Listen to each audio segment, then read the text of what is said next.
दोस्तों नमस्कार। आज हम बात करने वाले हैं मणिपुर हिंसा की असली वजह। स्वागत है आप सभी का हिमोजीएस पॉइंट में। देखिए आजकल जो खबरें आ रही हैं बहुत ही शर्मसार करने वाली खबरें हैं मणिपुर से, बहुत ही निंदनीय खबरें हैं, बिल्कुल एक्सेप्टेबल नहीं हैं और वहाँ के लोगों के लिए, वहाँ के सिविलियंस के लिए पिछले 2-3 महीने से बहुत ही मुश्किल भरा समय रहा है और जो जातीय हिंसा मणिपुर में हुई है उसके कारणों को हम आज जानने की कोशिश करेंगे। आइए देखते हैं। मणिपुर जो है भौगोलिक दृष्टिकोण से 2 भागों में बँटा हुआ है, एक मैदानी भाग है, एक पहाड़ी भाग है। मैदानी भाग के अंतर्गत मणिपुर की राजधानी इम्फाल वाला क्षेत्र आता है जो निश्चित तौर पर घाटी क्षेत्र है, जहाँ पर मैतेई समुदाय के लोग रहते हैं।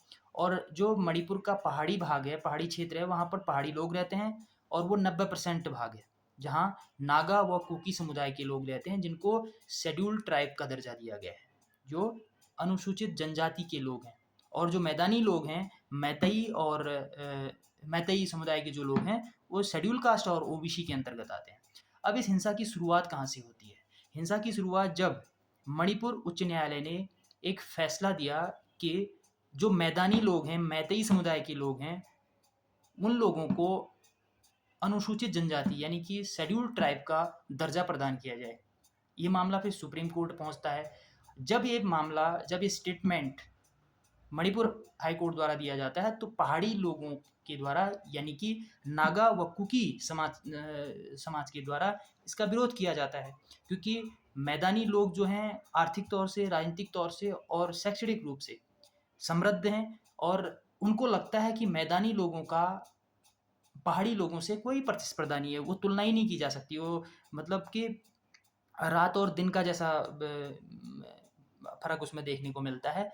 तो इसमें क्या है कि मैदानी लोगों का कहना है, मैती समुदाय का मानना है कि उनको पहाड़ी इलाके में जो 90% हिस्सा पहाड़ी क्षेत्र है, जहाँ पर नागा और कुकी समुदाय रहता है, वहाँ पर उन्हें ज़मीन खरीदने का अधिकार नहीं है, क्योंकि भारतीय संविधान के 371 सी के अंतर्गत विशेष राज्य का दर्जा प्रदान किया गया है अनुसूचित जाति के लोगों के लिए।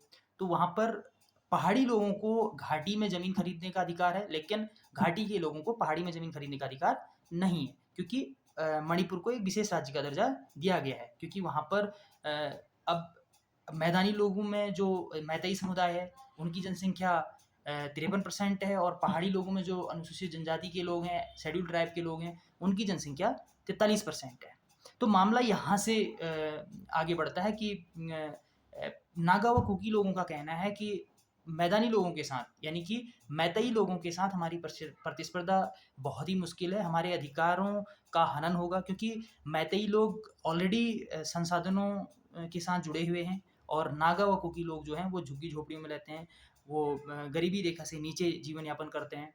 तो कहीं न कहीं मैदानी लोगों का अ, मतलब जो प्रतिस्पर्धा है वो पहाड़ी लोगों के साथ, नागा और कुकी लोगों के साथ होगी, तो हमारे अधिकारों का हनन होगा और मैदान से जो मैतेई समुदाय है वो पूरा पहाड़ों में बस जाएगा और हमारी ज़मीनों को औने-पौने दामों में खरीद के यहाँ पर बस जाएगा। तो इसका विरोध हुआ। इसका विरोध शुरू हुआ वहाँ के रीजनल जो संगठन थे, नागा जो समुदाय है उसके कुछ रीजनल संगठन ने विरोध किया, फिर मैतेई समुदाय ने मैतेई जो समुदाय है उसके संगठन ने विरोध किया। तो आमने-सामने जब इनकी मतलब मिले तो हिंसा हुई, जो पिछले 2-3 महीने से लगातार चली हुई है। तो कहीं न कहीं इस पर पूरे देश को बहुत ही दुःख हो रहा है कि मणिपुर में पिछले 3 महीने से इस तरह की घटनाएँ सामने आ रही हैं और इसका समाधान करने के लिए देश के बड़े नेताओं को सामने आना चाहिए और इसका समाधान निश्चित तौर पर करना चाहिए। बहुत-बहुत धन्यवाद।